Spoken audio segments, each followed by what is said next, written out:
کتاب تھے تو انہوں نے اپنی علمی مراجع اور مآخذ سے دعا تلاش کی کہ جس کی وجہ سے ان کو جنگ میں فتح حاصل ہو۔ فعازت الیہود بہذا الدعاء، تو پھر یہود نے ایک دعا ڈھونڈ لی اور اس دعا کی قوت سے انہوں نے جنگ لڑی۔ دعا یہ تھی، اللہم انا نسألک بحق محمد صلی اللہ علیہ وسلم النبی الامی الذی وعدتنا ان تخرجہ لنا فی آخر الزمان الا نصرتنا علیہم۔ یہ دعا جو یہود کے علمی ہستیاں تھیں انہوں نے یہود کو سکھائی کہ یہ کتابوں میں یہ دعا موجود ہے اور ایک ایسی ہستی ہے کہ جن کا نام لینے سے اللہ مدد کرتا ہے۔ تو اللہم انا نسألک، اے اللہ ہم تجھ سے سوال کرتے ہیں، بحق محمد، حضرت محمد صلی اللہ علیہ وسلم کے وسیلے سے، النبی الامی، جن کا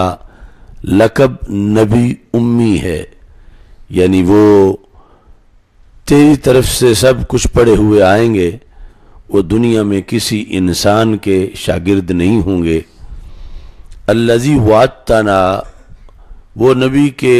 جن کے بارے میں تو نے خود کتابوں میں وعدہ کر رکھا ہے، آسمانی کتابوں میں، ان تخرجہ لنا، کہ ان کو تو بھیجے گا ہمارے لیے، فی آخر الزمان، سب سے آخری زمانے میں، یعنی نبیوں کی آمد کا جو آخری زمانہ ہے، جو آخری نبی کے حیثیت سے جن کی آمد ہوگی، یہ وعدہ تو نے کر رکھا ہے کہ نام ان کا محمد صلی اللہ علیہ وسلم ہوگا اور وہ نبی امی ہوں گے اور وہ آخری نبی ہوں گے۔ اے اللہ ہم ان کے نام کے وسیلے تجھ سے دعا کرتے ہیں، تو ہماری مدد کر۔ الا نصرتنا علیہم، کہ ہمارے دشمن جو غطفان ہیں ان کے مقابلے میں تو ہماری مدد کر، اس نام کے صدقے جو نام نامی اسم گرامی محمد صلی اللہ علیہ وسلم ہے۔ حضرت عبداللہ بن عباس رضی اللہ تعالیٰ عنہ کہتے ہیں، فَكَانُوا إِذَا الْتَقَوْا دَعُوا بِهَذَا الدُّعَاء، اب ان کی جب بھی جنگ ہوتی تو وہ پہلے یہ دعا پڑھتے، جنگ سے پہلے اس دعا کے تلفظ کرتے، فَهَزَمُوا غَطَفَانَ، تو اب وہ ہر بار غطفان کو شکست دے دیتے، یعنی پہلے ہر بار یہ یہود غطفان سے شکست کھا جاتے، لیکن جب یہود کے علماء نے ان کو یہ دعا پڑھائی کہ جس میں رسول اکرم صلی اللہ علیہ وسلم کی آمد کا تذکرہ ہے کہ اے اللہ تو نے وعدہ کیا ہے کہ تو انہیں بھیجے گا، تو اگرچہ آئے تو نہیں دنیا میں، لیکن ان کے نام کے صدقے ہی تو ہماری مدد کر دے۔ اور پھر دعا کے اندر رسول اکرم صلی اللہ علیہ وسلم کی ختم نبوت کا بھی ذکر ہے کہ نبیوں کی آمد کے جو اوقات ہیں ان سے سب سے آخری موقع ان کی آمد کا ہے، ان کے بعد کوئی نبی نہیں آئے گا۔ تو رسول اکرم نور مجسم شفیع معظم صلی اللہ علیہ وسلم کا تذکرہ اس طرح امتوں میں آپ کی آمد سے پہلے بھی برکت کے حصول کے لیے اور مدد کے حصول کے لیے کیا جاتا تھا، اور اس تذکرے میں آپ کے نبی ہونے کا بھی ذکر تھا، اور یہ کہ آپ سب سے آخر میں اس دنیا میں رونق افروز ہوں گے، اس چیز کا تذکرہ بھی موجود تھا۔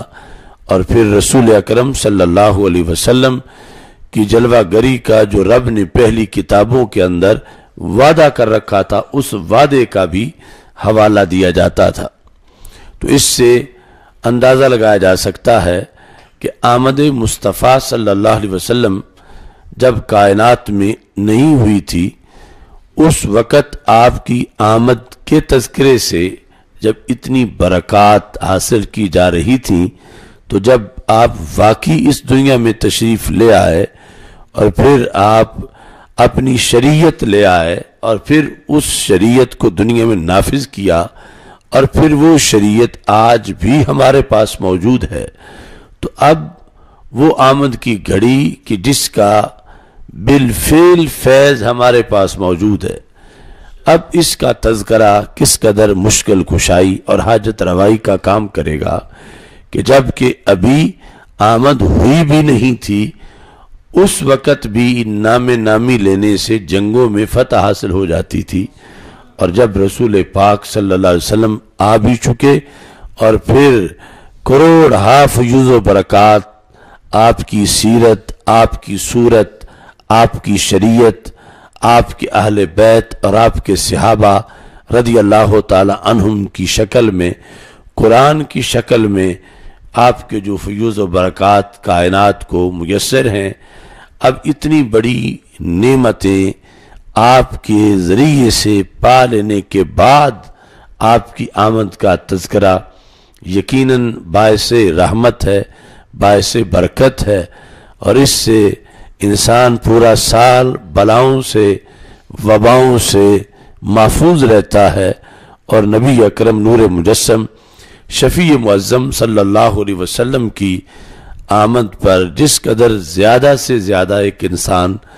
درود و سلام کا اہتمام کرتا ہے، تو خالق کائنات جل جلالہ کی طرف سے اس کے لیے زیادہ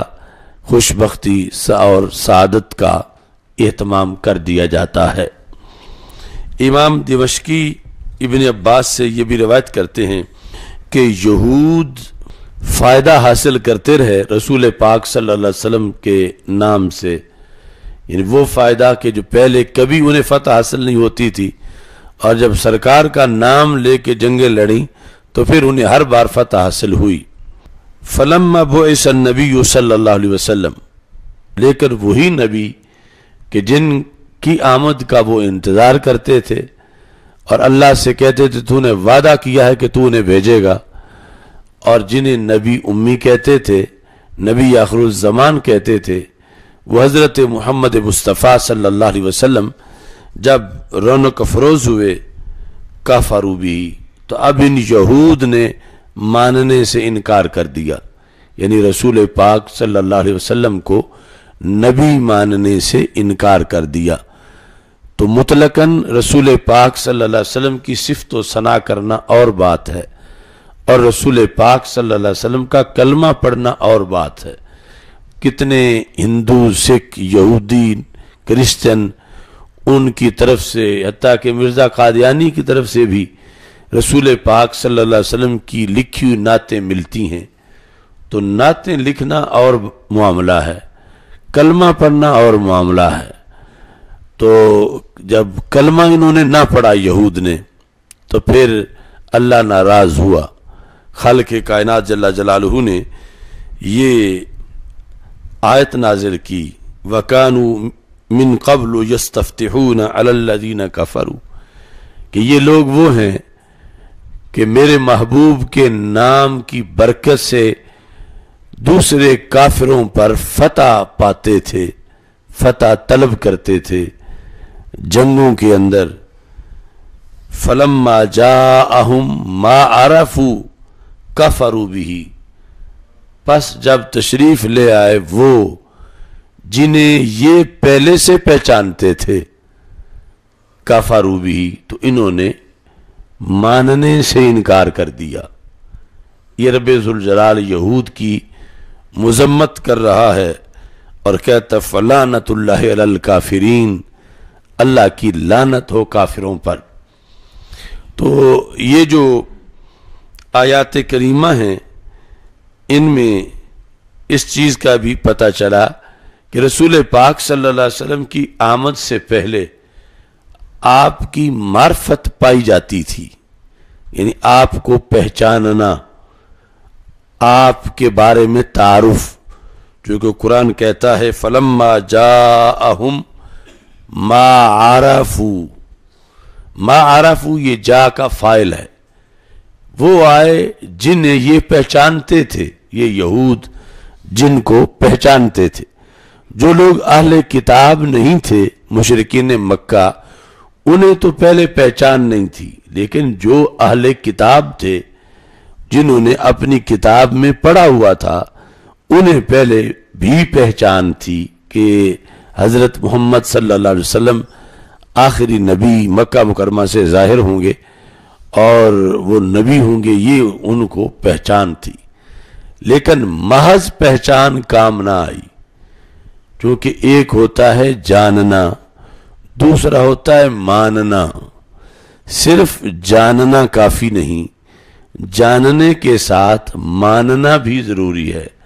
اور اگر کوئی جاننے کے باوجود